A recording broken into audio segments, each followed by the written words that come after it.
Okay, so hello everyone.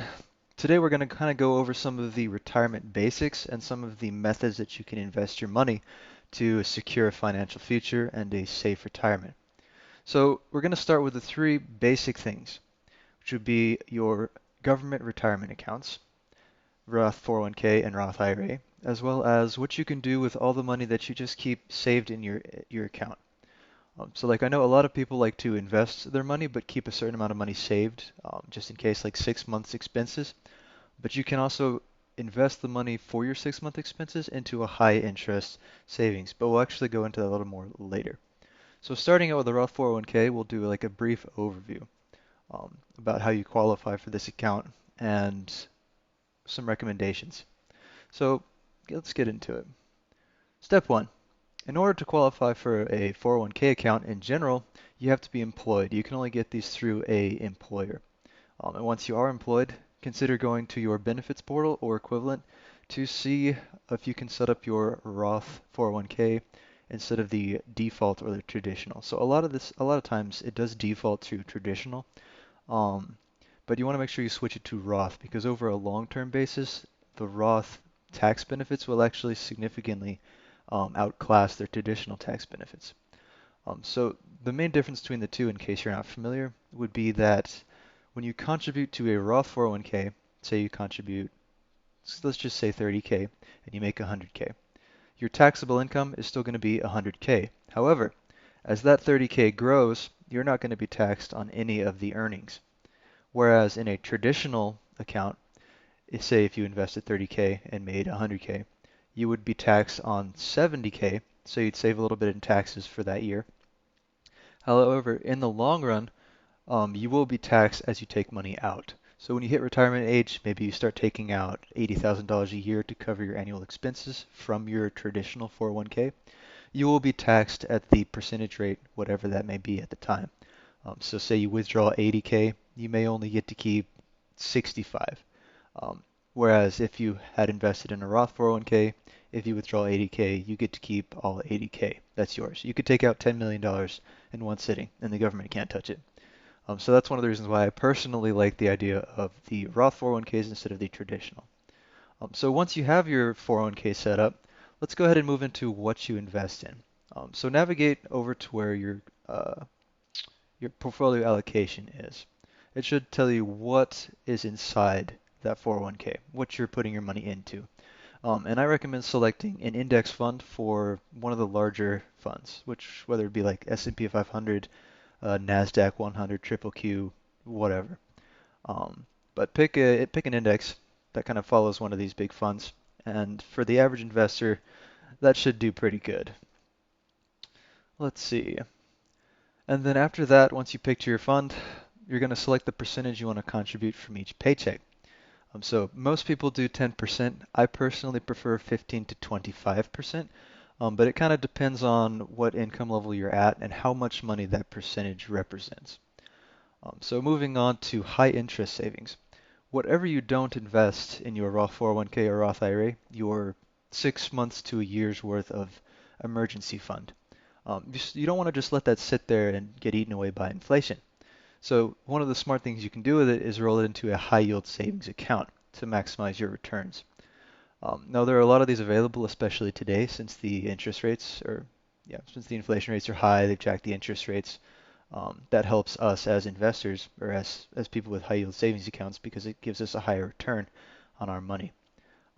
So find one of these accounts, look up some of the banks, maybe the bank that you bank with, and talk to them about their high interest savings accounts, and just see what options are available. So I know I personally like to use the Robinhood Cash Sweeps. It offers you, I think, 4.9% return annually, which is pretty good for your uninvested cash.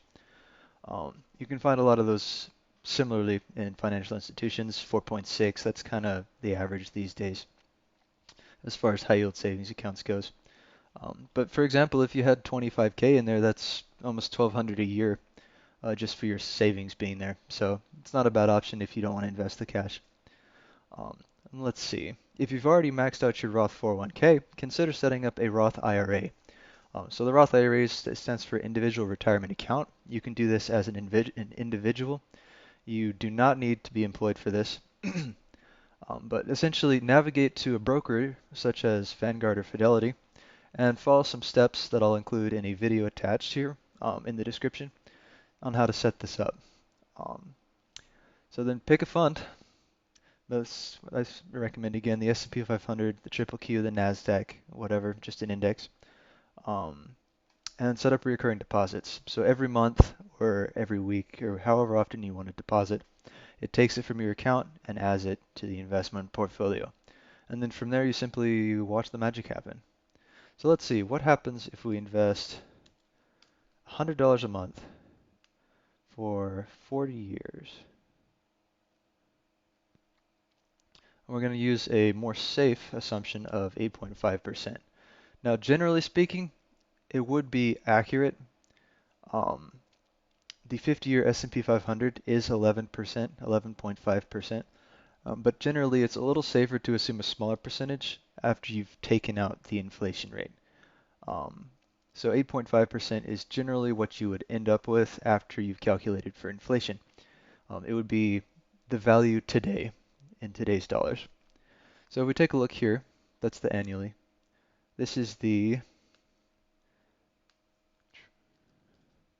if you invested monthly. So if we take a look here, we've earned $986,000 in interest alone, and we only added 49K.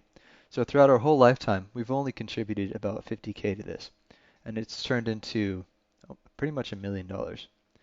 And that's pretty impressive. It's the magic of compound interest at work right there. But as you can see here, $1 million at the end of your lifetime may not be as much as you'd prefer, as if you divide this number, assuming you take out, let's see,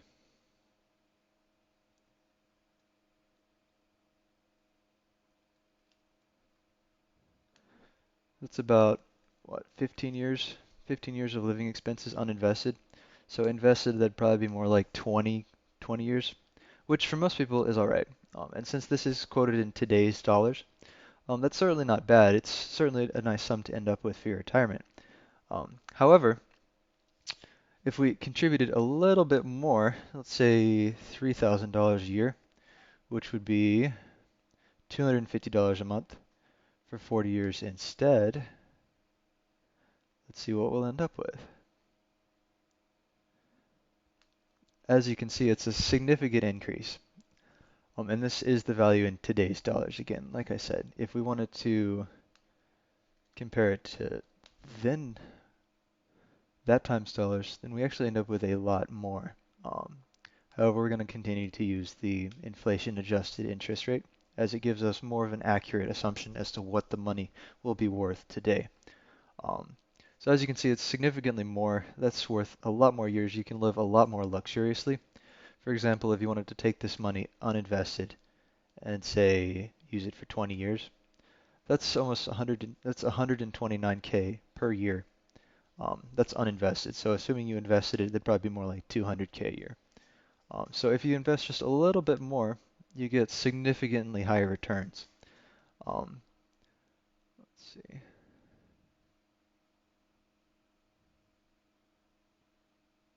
But yeah, as you can see here, that's kind of the magic of compound interest. These numbers right here, we can see the value at period. So at 8.5%, this $3,000 grows to 177K after 50 years. So I believe this is on the 50-year time scale, so it is a little misleading.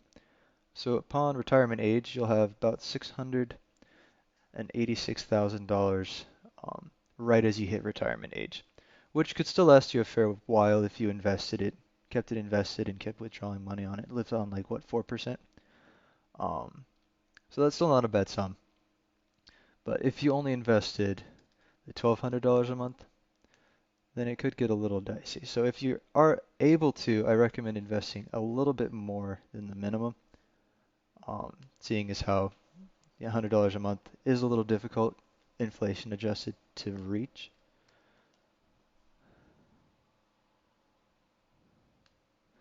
So let's see. Personally, I would recommend investing a little bit more if you had the availability to. If not, though, this is still perfectly fine.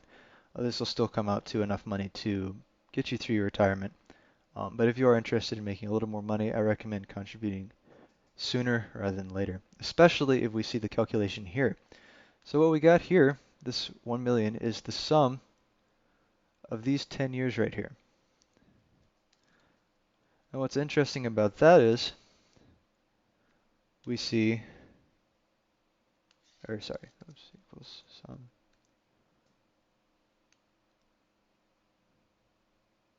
Is at the end of 50 years, our first 10 years of investment is what ended up doing the majority of the work.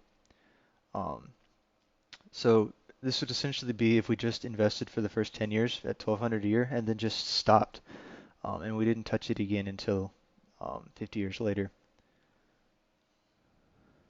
So investing sooner rather than later is really a significant benefit. But anyway, thank you very much for watching, and I hope you have a great day.